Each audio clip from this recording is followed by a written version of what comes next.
13-year-old festival that happens yearly in Paris, Brooklyn, Atlanta, and since 2017, last year in Johannesburg as well. It will be held at Constitutional Hill on the 30th and 31st of December. The artists who are participating, the organizers say, embody the theme, which is the people resist. This is a call to fight racism, patriarchy, all forms of oppression and hate. Well, to discuss, we're joined now in studio by Manushka Magloire, the Director of Community Affairs at Afropunk and Thokozani Ndaba, a contributor at Afropunk Solution Sessions, and that's moderated talks taking place at Afropunk. Let's find out what's happening. I mean, for Joburgers who don't know, what will be happening up on Constitutional Hill? So at Constitution Hill, what we're very proud of is the fact that this gets to be an opportunity for the full scope of the diaspora to be represented. So we're talking about not just Joburgers, but we're talking about people that are coming from all over the continent, from Europe, from the States, just to sort of anchor here in Joburg in the celebration of what it means to be unapologetically, beautifully, holy, celebrating the full pantheon of what blackness looks like. We're not a monolith. What does this cross-section of culture and art and activism and food and music and all of these things, the amalgamation just sort of coming together, colliding in a beautiful way. It's the full tapestry of like who we are, you know. So this is an international festival. Well, it's held in various parts. Does it still have an African flavor? Absolutely. In Joburg? I think in each of the cities that we're in, it always intrinsically has to be rooted in the community that we are in. We never come in and going, oh, we're from the States, we're from America, and we just unpack a box. It's about making sure that we have stakeholders and we cultivate relationships like with people like Thokozani and others and activists and influencers and people who are pushing and paradigm shifting culture. If we don't align and if we don't find collaborative solidarity there's no way that what we're doing could be organic and as exceptional and unique as it is. So Thokozani, you're in theatre. You're a practitioner. Are you excited about being involved in Afropunk? How do you see it? Very, very excited. For me, Afropunk is a platform that celebrates blackness, black art, black excellence, black movement, and create platforms for everybody to be their authentic self. Anybody can be themselves and feel free and not being judged for who you are, and also the networking. And I'm a big part of the sessions, solution sessions that are taking place tomorrow and on Saturdays. And there we're trying to find solutions. More especially the topic around tomorrow is around LGBTI community. So how do we find solutions with all that's going around with ourselves, healing ourselves as the community, but also and what's happening towards those people. So how will it work? So you moderate a session. How many people involved? Well, does the audience watch or can they participate? We have podcasts, but there's a panel of people that are going to be in the panel, and then we're going to be having like 300 people who are going to be participating, who are coming to be part of the audience, and they're going to be participating in the conversation. So it's an open conversation. We're opening the floor to say that what are the issues among the youth, because we're saying this is a youth movement, and the LGBTI youth feels neglected, feels like they don't have a platform, there's no space for them to talk about their role plays, who they are, who they want to be. They always genderize or pronouns and misunderstood within the world. So here's a space where we can say how do we formulate and how do we actually move forward. So these sessions are actually saying what are the solutions that we can take, what's the way forward, basically. So there will be these sessions. Manushka, what else happening? How does it actually work on the ground? So on the ground, you'll also have our Spindthrift Market. This is where we will have local artisans from South Africa, all parts in between, not just Joburg. This is where you're able to come and sell your wares. Vendors are able to also see an economic empowerment in that way. We'll have food. And a lot of art, or a whole mix? Yes, a whole mix. A lot of art, a lot of food. There'll be a lot of, like she said, young people, and there's the talks, and then there's the music. There's the music from the moment you hit the front gate all the way until, well, on the 30th, it'll be well into New Year's Eve, and then obviously into January 1st as well. So. And tell me about the lineup. So I can tell you who I'm personally excited for. Okay. I'm personally excited for all of the South African acts. For me, this is music discovery. I think that's part of it that makes it very interesting as a festival and a concept, is we all get to come with open, bright eyes and just learn and see and experience new music. I'm looking forward to Kwesta. I've seen Thandiswa before. Who else do I want to see? FAKA. FAKA, yes, yes, exactly. The two gay boys. Yeah, listen, but it's important. Yeah, exactly. Moonchild. And then I was actually here with Nomisupasta, and I know she's over in the Soweto Theater and doing amazing things in Soweto. So actually having her and like a full 14-piece band of youth and young people from there, it's amazing to be able to give that kind of platform and have people just fully immerse themselves in it. And that's really the purpose of what we do. We just open up the opportunity for people to come and be free and express and celebrate. Tell me why those artists are so exciting for you. Because what I love about the artists is that they are themselves, and before they haven't had enough spaces that can be created for them to play who they are and be who they want to be. But Afropunk has said, here, come in and be yourself, Moonchild. It doesn't matter what people judge, because Moonchild, the kind of music she sings, people judge her, she's naked, she's whatever. But there, she can be who she is, and I love her, her authenticity about who she is, because she opens it up to herself. And FAKA is this two young black gay men who just came out of nowhere, and they're taking the world by storm, and they're here to say this is who we are, and they're expressing their emotions through music.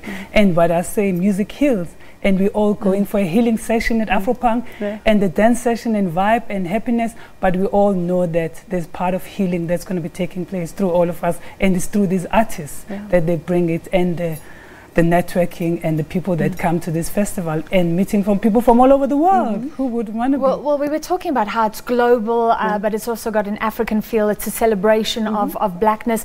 Just tell us the history. How did this festival that takes place in Paris, Brooklyn, land up in Joburg? Sure. It actually started off as a documentary. This space was created for people who exist outside of the status quo, who color outside of the line, who may be seen as voiceless, who may be seen as fringe. So back in 13, 14, 15 years ago, for a young black kid to have a mohawk and a septum ring and a gauge, and we're talking back in the States, you were looked at as this, you're very strange, you'd get beat up, you were ostracized. So what do you do when you and your tribe and your collective are like, we don't fit in anywhere? You create, you disrupt. You do what you have to do in order for you to have visibility and agency over yourself. So what started as just a group of kids who found one another, who understood that we don't fit in anywhere, we belong to each other, just exponentially grew, because we can always align with that experience of feeling like I don't belong. I feel like an outsider. This person is telling me I don't belong here. It's that energy of, you can't tell me where I belong in the world. I see myself, and you see yourself reflected in me and in us. So how do we continue to grow and celebrate that? And I think that's just, the community organically came from that. And what started off as just watching the documentary and having a talk back about it, and having talks around what the concept was, it became, oh, well, I have a band. Oh, wait, guess what? I also skateboard. And it just grew. It just grew in the way that people just naturally wanted to show off their creativity and collaborate and have a space for art and conversation and just being. Truly. Is there space for a young artist who's not known but wants to come and just maybe skateboard? Absolutely, absolutely. That's what we're absolutely founded on. We actually had our Battle of the Bands. It's a program where we allow bands, and we let bands sort of come in and kind of not fight for a position, but they get to showcase and display their artistry, and their fans have to vote for them to be able to get a spot on the stage. So we've got a band from Durban and one from Port Elizabeth that's coming. These are small bands who their friends are kind of the ones that are supporting and pushing, but now you get to be in front of tens of thousands of people and on a global platform where this will be distributed and pushed out across socials. So now you're being connected in a much bigger way than just sort of being, at a market per se in Durban. There's nothing wrong with that, but how do you reach more people, and we allow that opportunity? And you'll be guiding a discussion. How do you want to bring in the theme, or how do you understand the theme, the people resist?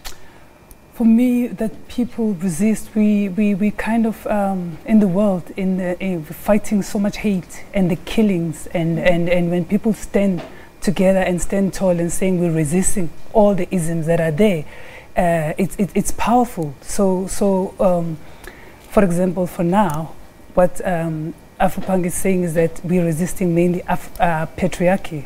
At this time of the year in South Africa, it's around gender-based violence. The whole year we've been having killings of women and children and whatever. So they're saying no to patriarchy, but at the same time we're saying bring in the men, a platform where they can also say, we can talk about these issues, the men themselves, who are the perpetrators. But when we say people resist, we take a stand, we take a charge, we're saying no to all the things that we've said above, the isms that are there. And so the conversation will be going around that, and also like around the LGBTI, being the people that are still oppressed, that are still getting killed for who they are, and all those isms that come with it. So we're saying no.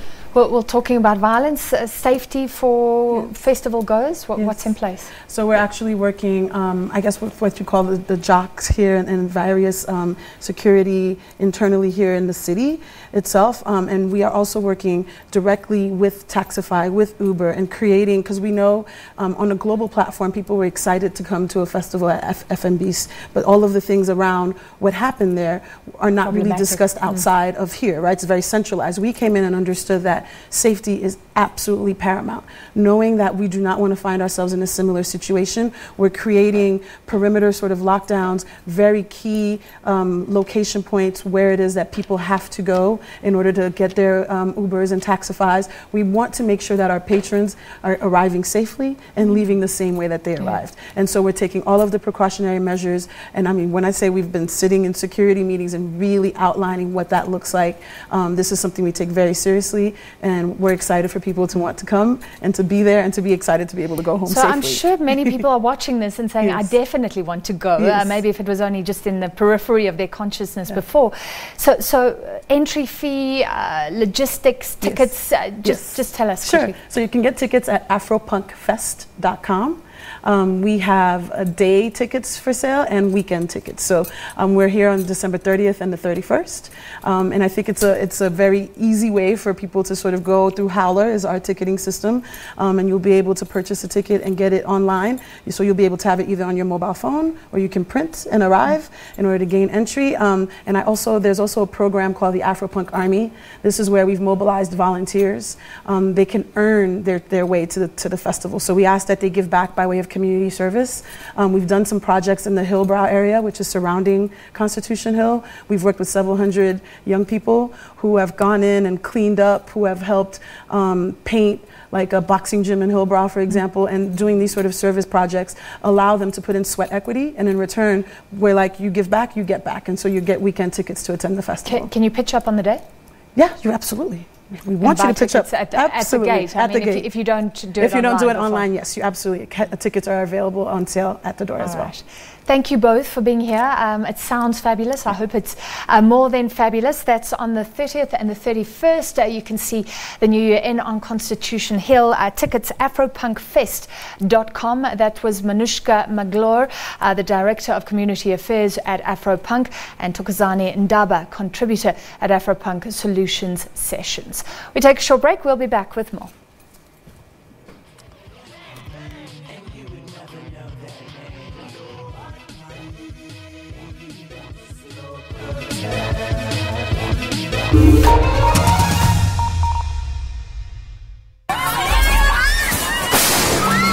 Buildings, submerged homes and devastated families. Biggest earthquake in here. Their homes and buildings moved like boats. Big shake, and I ran as fast as I can. These are the satellite images depicting the area before the disaster. The ground is like a wave. I've never seen anything like this in my life. It is unbelievable. You can actually smell the stench of dead bodies around. The National Hurricane Center said earlier on Tuesday that Michael was a Category 1 storm with sustained winds of up to 150 kilometers per hour. Residents were implored to get out of harm's way ahead of life-threatening waves, winds and rains. Flash flooding over the weekend caused 13 deaths in Central America after Michael formed off the coast of northern Honduras.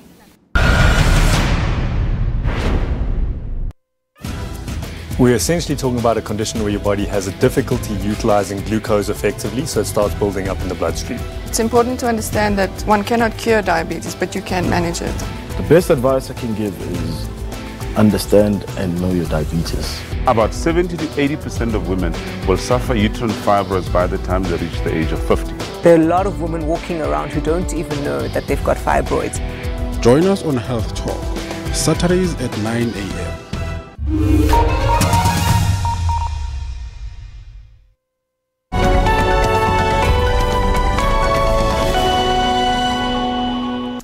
Welcome back. In cricket,